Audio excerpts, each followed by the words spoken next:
So now let's take the power rule into good use by going over some examples. So let's begin with number 1. Consider the function f of x that is equals to x to the power of 2.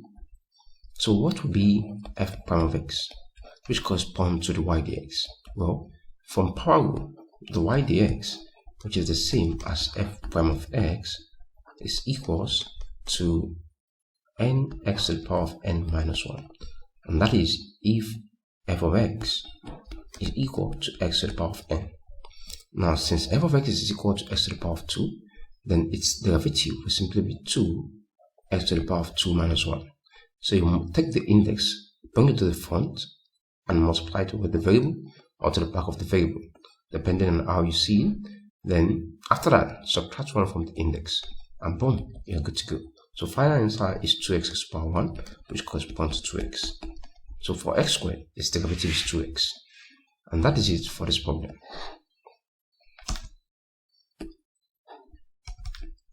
So feel free to pause the video and figure this out. Example number 2. Consider the function f of x to be equals to 3x to the power of 3. So just like before, let's bring the power to the front or to the back, as I said earlier, depending on how you see. So 3 times 3, then x to the power of 3, then we are subtracting 1. And final answer is 9x to the power of 2. That's 3 times 3 is 9, and 3 minus 1 is simply 2. And that is your final answer. So on to example number 2. So this time around we are considering a function that is equal to x to the power of a fraction, 3 over 2. So the process to remain unchanged, we still have 3 over 2 x to the power of 3 over 2 minus 1. Okay, just take the index, multiply it with the variable, okay, and then subtract 1 from it. Then we have 3 over 2 x to the power of 1. I'm just going to change it to 2 over 2, okay, to make the denominator to be the same. That's 3 over 2 minus 2 over 2. I hope you got that, okay. Now we equals to 3 over 2 x to the power of, now since the denominators of the two fractions are the same, I can take 1 and then apply the operation to the numerators. So that will be 3 minus 2, where my final answer will now be 3 over 2 x to the power of 1 over 2. This is final answer. As 3 minus 2 gives us 1. Let's see. So the derivative of x to the power of 3 seconds is simply this. On to example number 4. Oops.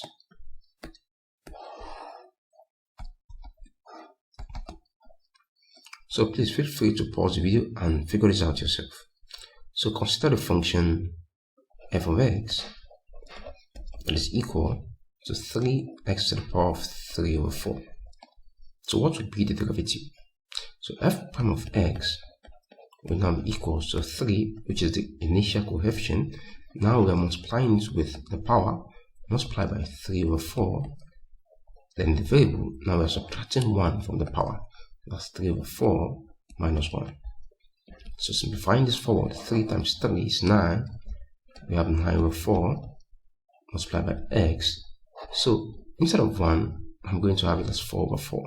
So I have 3 over 4 minus 4 over 4. Okay, I'm still doing math. So I have 9 over 4 x to the power of. So since the denominator are the same, we can take one of it and then apply the operation to the numerator. So that will be 3 minus 4. Perfect.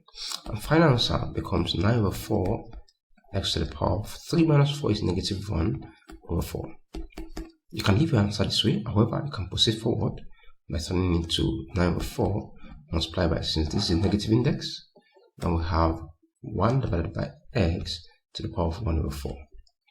So final answer should be 9 divided by 4x to the power of 1 over 4. So depending on how the answer is, if it's a multiple choice question, okay, or objective, depending on how you see it, okay, perfect. Now on to example number 5. So by now you should have been getting used to the techniques of using the power rule in finding the derivative of a function. So consider f of x that is equals to, so let's consider a trinomial this time around, 2x squared plus 3x plus 4. So pause the video and figure this out. So just like before, f prime of x will be, so let's multiply 2 by 2, bring it to the front first. So we have 2 times 2 multiplied by x to the power of 2 minus 1 plus, now 3x is as if we are having 3x to the power of 1, okay? So the index is 1. So we are having 3 times 1 multiplied by x to the power of 1 minus 1. And the derivative of a constant is 0. Okay, I have a video which proves why it is 0. So plus 0. Perfect. So that becomes 2 times 2 is 4. So we have 4x and 2 minus 1 is 1. So instead of 4x to the power 1, I'm just going to write 4x. Then plus 3 times 1 is 3. And I have 1 minus 1 to be 0. And entirely everything becomes 1. So this is our final answer. Okay, x to the power 0 gives us 1. For those that might be wondering. And that is our final answer to the question. On to example number 6. So this time again we are considering something more complicated. So I will recommend you to pause the video and figure this out yourself. And after that you can pause the video to see if you got it right. So consider 5x squared divided by 3 plus x over 4 then plus 5. Okay, so don't be carried away by the fraction, that's they call it function. Okay, now f prime of x, well, what I would recommend is that you should just see the fraction as if you are seeing a whole, it's just a constant. Okay, so we have 5 over 3, then apply your power rule to the variable here. So 2 is coming to the front, multiply by 2x, then we are subtracting 1 from it. That's 2 minus 1. Perfect. Now plus, now if you want to detach 4 away from x right here, then it's going to be 1 over 4. As you can see, 4 is under x. So we now have multiply by, the index of x initially is 1.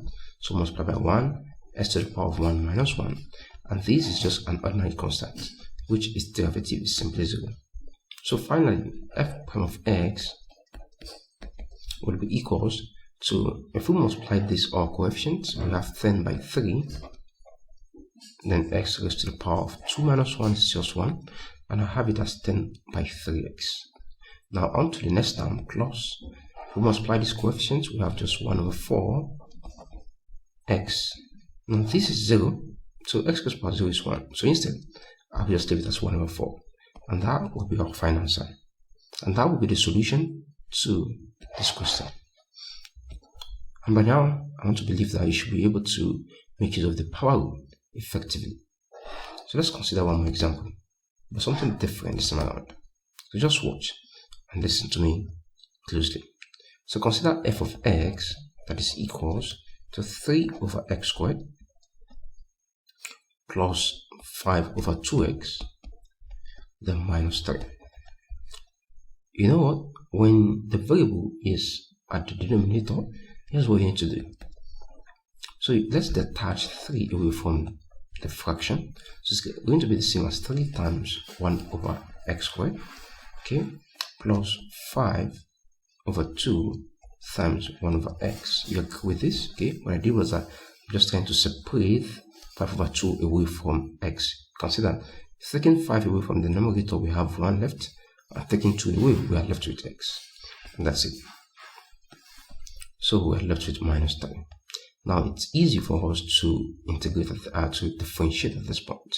Before we do that, let's apply our knowledge in indices to each of those fractions. Okay, typically algebraic fraction, as you can see, it's a variable. So we have 3. Now 1 by x squared is the same as x raised to the power of negative 2 from the negative inverse law of indices or negative index. Okay, perfect. So plus 5 by 2 x to the power of negative 1 then minus 3. Now it's easy for us to differentiate. So negative 2 will come to the front and multiply the coefficients, and after that we subtract 1. Now same thing will be applied to negative 1. It will also come to the front and multiply the coefficient, and after that we subtract 1. And that's it.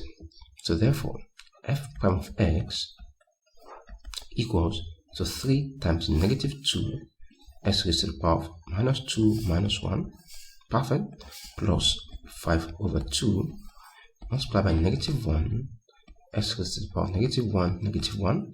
Okay, this is the initial negative 1. This is the one I'm subtracting, okay, from the power rule. So since this is a constant, its derivative is just 0, minus 0. Perfect. So final answer in this case is this. So f prime of x simply equals, so 3 times negative 2, that's negative 6 x to the power of negative 3, then plus, okay, I have this together, plus 5 over 2. Okay, when I multiply with negative 1, it becomes negative 5 over 2. And that negative will affect this entirely and become positive. So instead, we're having, sorry, I'm becoming negative. I'm having negative right here. Then I have x to the power of negative 2 minus 0. That doesn't take any effects. So that's our final answer. By the way, you can do what we did earlier by repeating the form at which the question comes. Okay, that will be minus 6 multiplied by 1 by x to the power of 3, then minus 5 over 2 multiplied by 1 by x squared. And you simplify this forward to be minus 6 over x squared, then minus 5 over 2x squared. So this is your final answer to the problem. And I want to believe that by now you should be able to handle problems on calculus that involves using power rule to simplify problems. If you have any questions, let me know in the comment section below, and feel free to subscribe to the channel, and you can always like the video if you find it helpful. Thanks for watching. See you in the next video. So here's your exercise. Let me know your solution in the comment section below. So kindly find f prime of x if f of x is equals to 4x to the power of 3 over 5 plus 7 root x minus 5. And that's it. Thank you once again. Bye for now.